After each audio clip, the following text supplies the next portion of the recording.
you are all vitals, solids, or peculiars. Yeah? So we're not talking about ego here. There's nothing wrong with being a vital, nothing wrong with being a peculiar, nothing wrong with being a solid. It's just your nature, it's just your character, it's your essential disposition in relationship to life, right? But all of us have a dominant character, and then we all have a secondary one. And we all tend to be weak in one of these. Okay? So, why am I sharing this with you? So there's two things, main aspects we're getting in touch with. One is to get in touch with, am I more a masculine essence? Am I more a feminine essence? Right? Or to what degree? Am I more a macho jerk? Am I more a sensitive new age guy? You with me? And now we're going to add, am I a vital, a peculiar, or a solid? Right? Because that's going to give you pointers and clues as to how to develop yourself and become a more integrated, awakened man.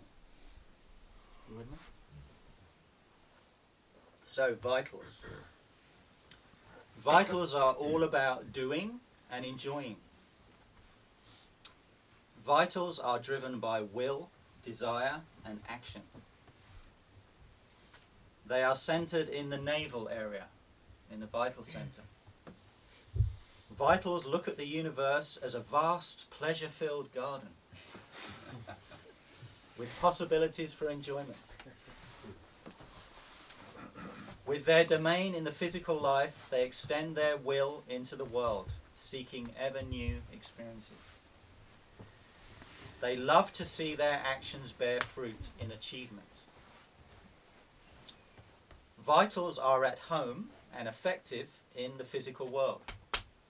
That's the body and the world, right? Vitals feel at home here. Fearlessly extending the boundaries of their experience, they explore, discover, conquer, and seek wealth and power. They may be very charismatic, and they live with passion and enthusiasm. So that's all the good side, right? The good stuff. Vitals tend to overindulge in physical pleasure and sometimes substance abuse, often neglecting the more subtle aspects of life.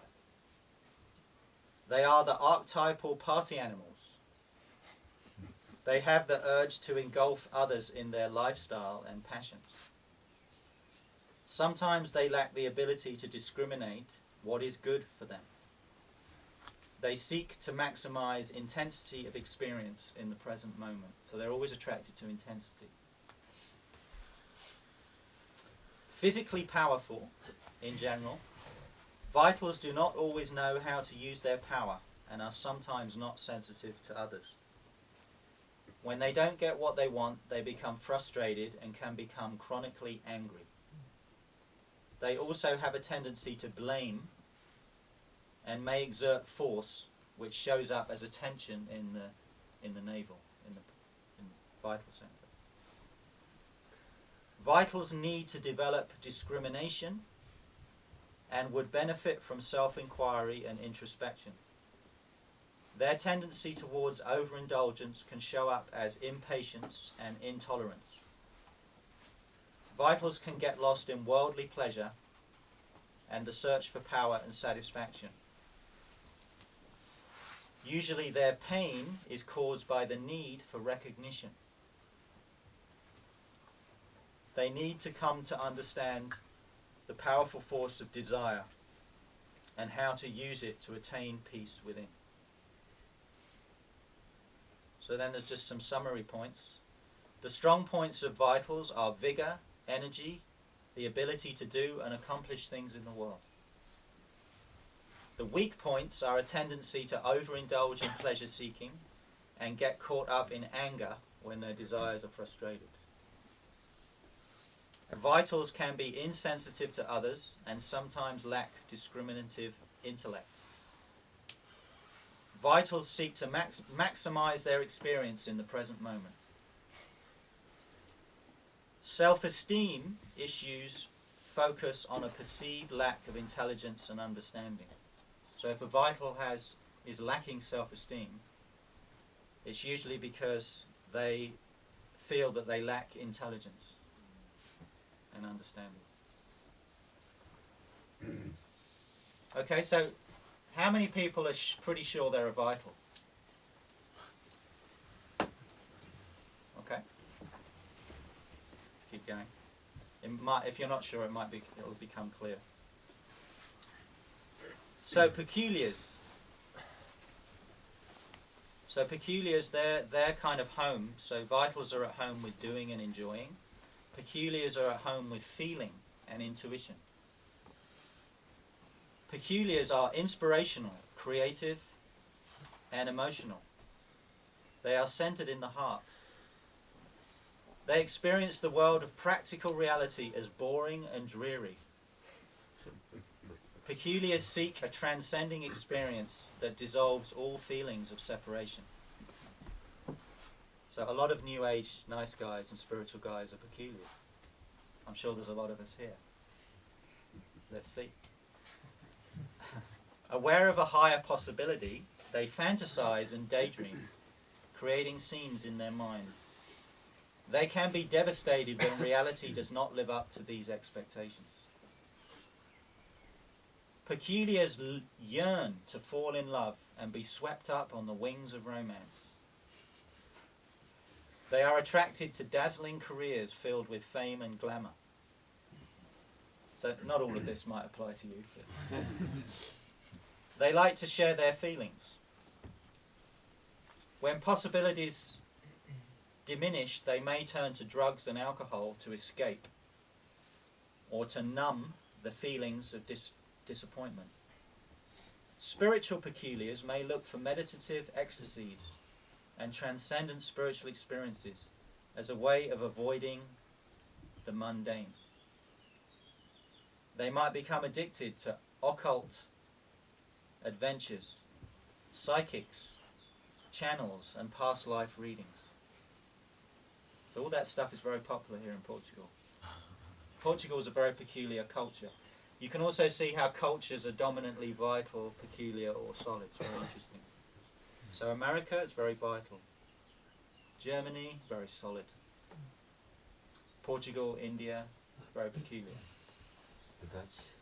Dutch, pretty solid, I'd say, overall. Northern European, mostly. Peculiars are sensitive and compassionate, but sometimes physically weak and prone to sickness. They can be given to self-pity, neediness, and hypochondria. The chronic problem for peculiars is sorrow and despair. The saudade in Portugal. Born of loss and disappointment. Where vitals might be excessively involved in sense pleasures, power, and money, peculiars can be excessively involved in their creative, emotional, and relationship issues. They can become toxic with depression and sentimentality and ineffective in the physical world, so their dreams are never fulfilled. Peculiars must learn to be content with what they have. They have to become aware when sadness wells up in the heart area. They should strongly determine not to indulge in it by giving voice to despair and self-pity. They must learn to pour love into their life as it is, not as it could be or should be. Right, so peculiars are very idealistic. Vitals and solids are more realistic. Peculiars who resist their tendency to despair can discover a rich energy in ordinary life. They can inspire and uplift others with their very being. They become filled with spiritual energy. So the summary. The strong points of peculiars are compassion, empathy, and charisma. Peculiars have a charm that can inspire others. The weak points are a tendency to self-pity, complaining, hypochondria. Do you know what hypochondria is? Yeah. As soon as you get challenged, you get sick. Peculiars often get caught in the past, in nostalgia, in regret, right? In the saudade. They feel that things are never good enough, or as good as they once were, or as they should be. They can be impractical and out of touch with physical reality. Self-esteem issues center on a perceived lack of effectiveness in their outer life. I'm going to say that one again. For the peculiars, the lack of self-esteem is to do with our perceived lack of effectiveness in our outer functional life. Effectiveness as affection? No, being able to live in the world, to function in the world. Okay. They feel unworthy, right, not good enough, and lacking in vitality. Peculiars need to focus on their outer life and not be so involved in their feelings. Otherwise, they tend to become dysfunctional. Okay, so who's pretty sure that they're a peculiar at this point?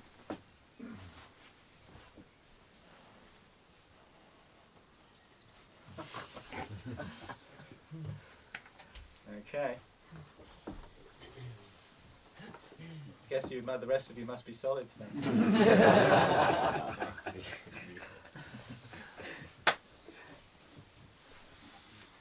Solids. It's all about thinking and controlling. Right, Helder?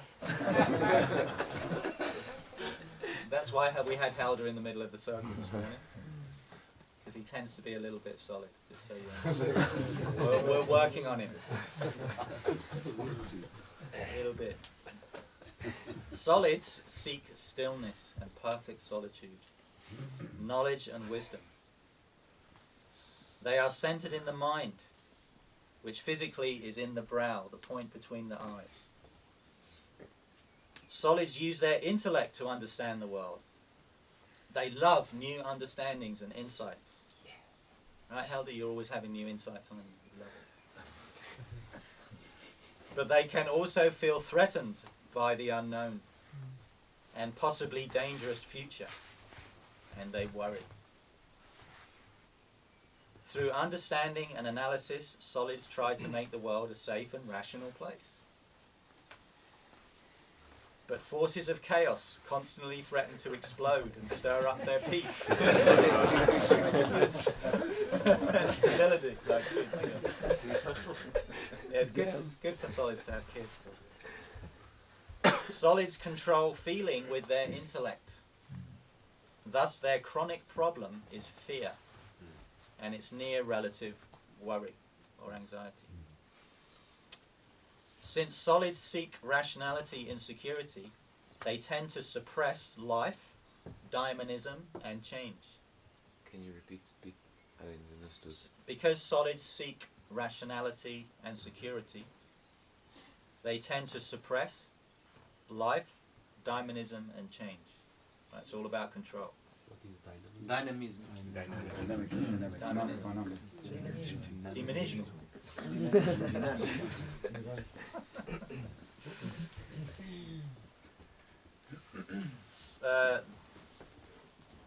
They approach life through the mind, not the intuition.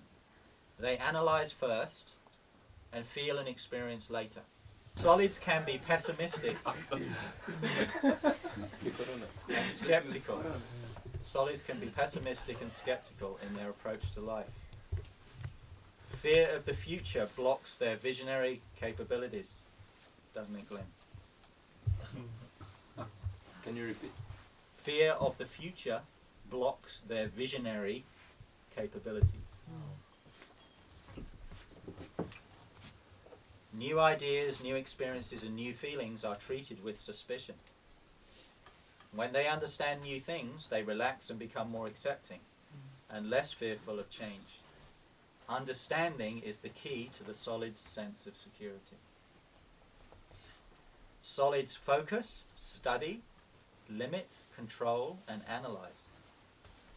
Where vitals expand their boundaries and peculiars transcend boundaries, Solids create boundaries.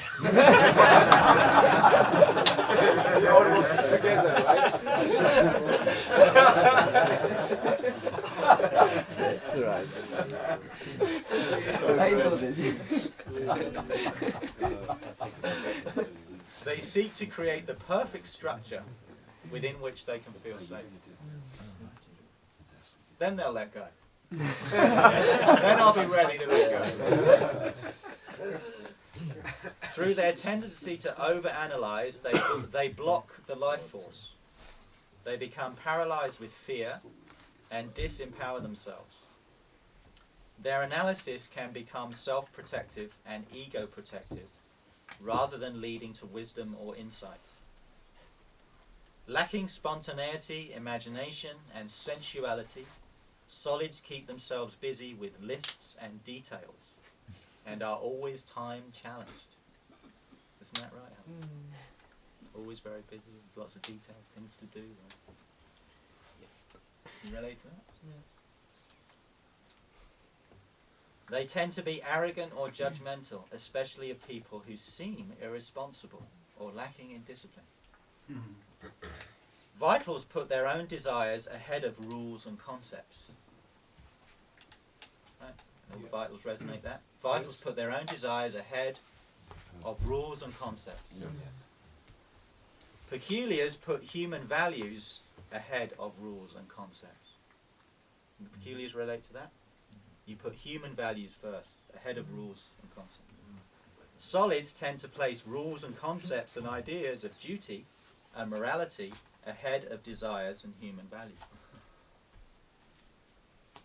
They are the last to know when they can fall in love.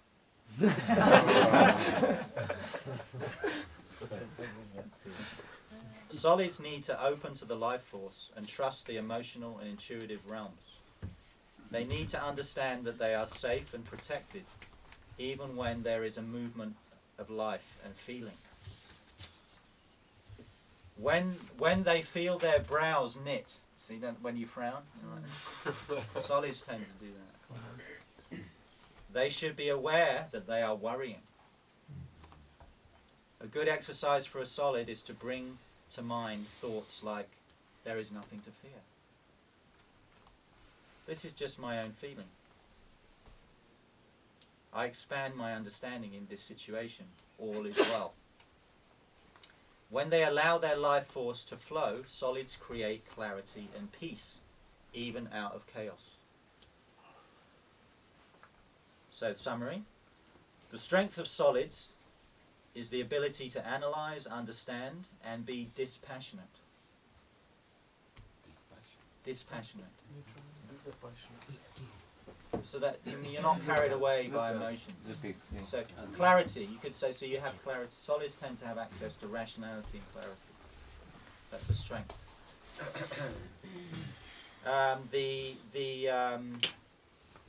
The downfall of a solid, the Achilles heel. Do you all know what Achilles heel is? Yeah. Of the solid is to block the flow of expansion, creativity, and feeling because of unconscious fear. This can lead to a sense of lifelessness and rigidity. Solids are ever alert for possible future dangers. Self-esteem issues center on a feeling of not living life passionately or of life passing them by. They feel themselves lacking in creativity and judge themselves to be boring.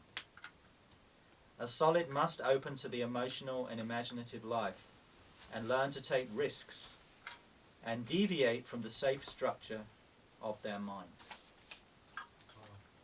So who's a solid? Both solid and peculiar. Well, this is the thing. So you'll probably find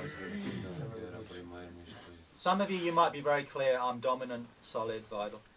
But some of you might be, you can feel very much both. But if you really look into your disposition, so it's more your fundamental disposition in relationship to life, you'll find that one of them is dominant. So as I said, in general, there's a dominant and there's a secondary, and then there's the one that we're weak in.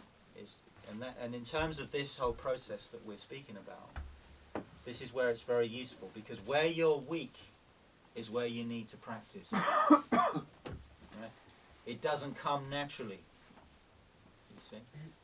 So in general, for the vitals, what they need to develop is discrimination, inquiry, the mind, the positive capacity of the mind. Right, so vitals tend to be, they have some juice, they have some emotional juice. They're in touch with the life force, but they tend to be less developed in the head. The peculiars, you see, tend to be weak. We tend to be secondary. So I'm a peculiar solid. A lot of peculiars are peculiar solid. Solid is the secondary one. Sometimes it's a peculiar vital, but that's more rare. So where's David? So David's a peculiar vital. But in general, peculiars need to develop the vital. We need to become more embodied. We need to be here. We need to deal with this boring functional existence. Making money, functioning in the world. Right? Peculiars, we have a lot of resistance to being here. I can tell you, I've been through all of this myself, for years. My whole attraction to spirituality, while on the one hand it was very authentic, otherwise I don't think I'd be with you all doing this, I also wanted to escape. I wanted to escape from functional, dealing with the realities of life. So I almost became a monk when I was 27. Because I was like, to me that was the perfect life, just no money, okay, no sex, I can deal with it.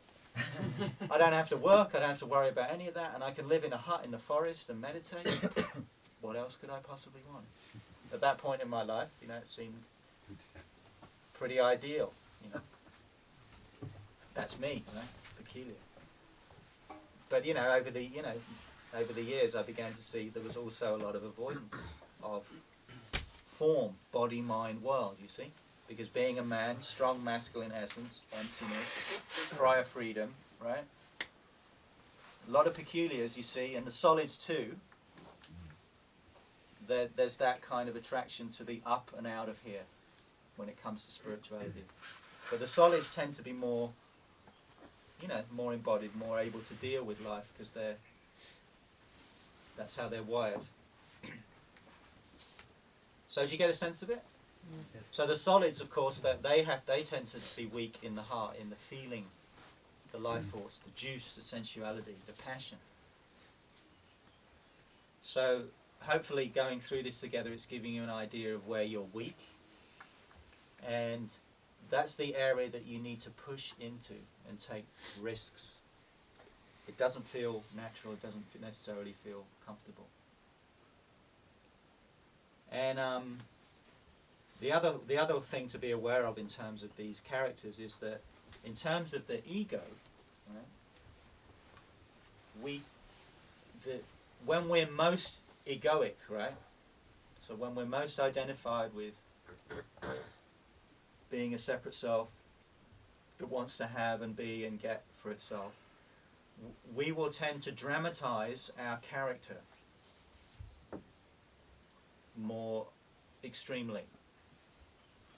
Do you see what I mean? Mm-hmm. So if you're a vital, you tend to be self-indulgent, right? Money, food and sex. And if you haven't got money, food and sex, you want to distract yourself. Sit in front of the TV, the whole couch potato. Oh, let's go and have a beer. Right? That's the whole vital egos. That's the vital's way of dissociating, escaping from being a fully present masculine force. Right? Yeah. Just a question. That can be applied to women exactly too, right? Yeah, women are absolutely. They're vitals, peculiars, and solids too. Same. Okay. Yeah. It's very interesting. It's very about interesting. our partners too. Yeah. It's pretty amazing. Yeah. Oh, this can help a lot in relationships. Yeah, I was just picturing that. It's actually amazing. Not that I mean, but yeah. It actually makes you much more compassionate. an understanding of the other, because you realize, It's a good workout, yeah. for the you relationship. realize, because as I said at the beginning, the character itself is not egoic, it's not negative, it's just how you are. Right? So the fact, if you're a vital, and when things don't go well, you tend to get angry and impatient, right? It can be very easy for a peculiar, let's say, to label that and go, oh, that's your ego, because you're getting angry. You know? But, you know, if that's the way she is, well, you're going to have a tough time, because that's just how she's a vital, and that's how she's wired. And if you make that an issue of her, just to be her ego, then it's going to be conflict. And she won't feel heard, she won't feel understood. I'm talking about my relationship with my wife. She's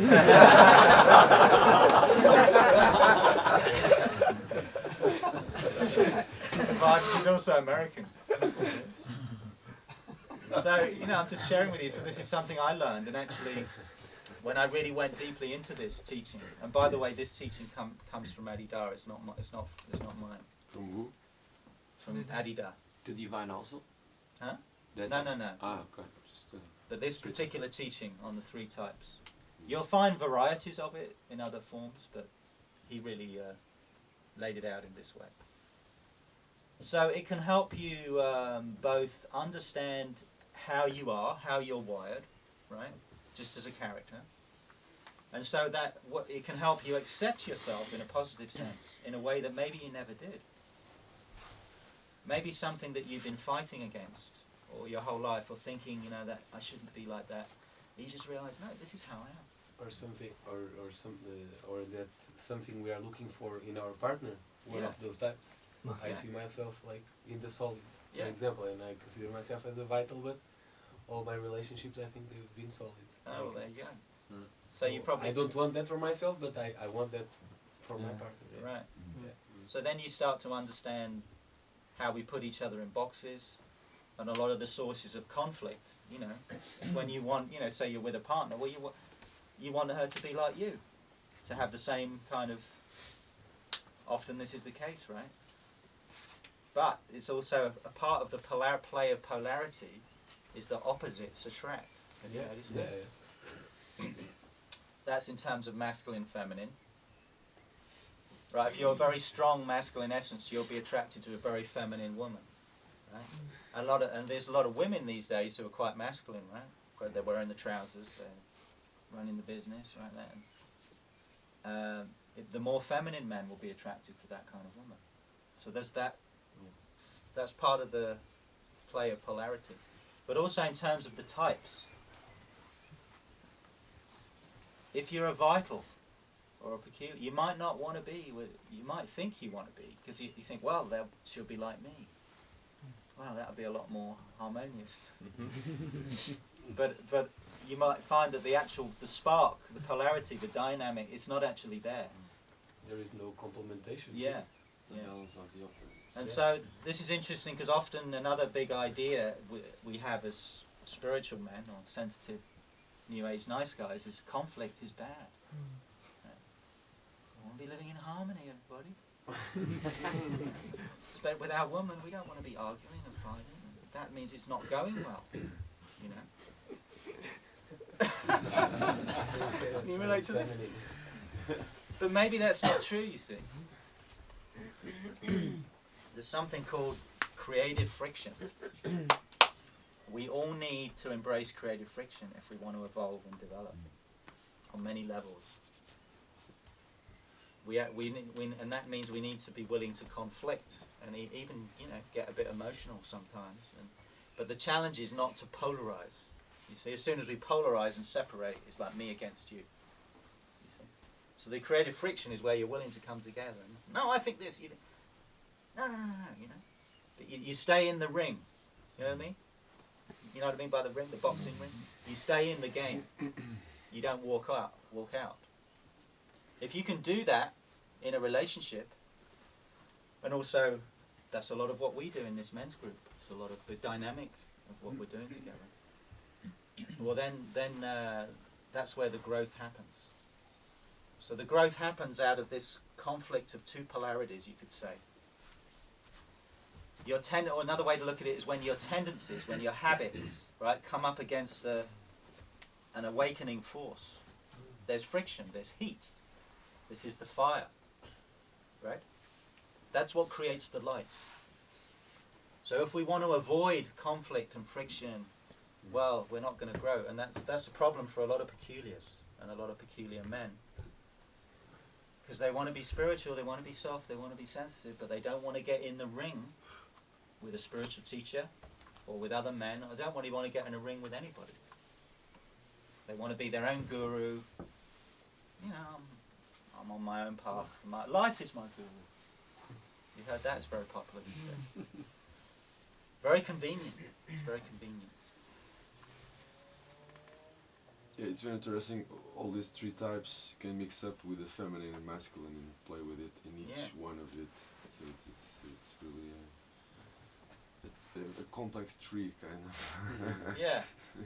So it's, like I said, it's important to hold it lightly. Yeah. Because otherwise you start putting yourself and others in boxes and oh right, I've got you figured out now. But it can be very helpful in self-understanding and also understanding of others. And as I'm saying, helpful in giving you an indication of where you need to push, where you need to take risks, and also where you need to discipline yourself. Because we all, in terms of ego transcendence, if we're really interested in living an awakened life, we all need to discipline our dominant character. Right? Because that's what we do by tendency, by character. So generally for vitals, they need to discipline their kind of movement towards self-indulgence. Right? Food, money, sex, whatever it is. Peculiars need to focus, they need to discipline their tendency to go up and out. Right? They need to deal with functional existence, become grounded in the body. Also physical practice in general is very important for peculiars. You see? And the solids, well, they need to sing and dance and shout and scream and let go into the chaos and ecstasy of life.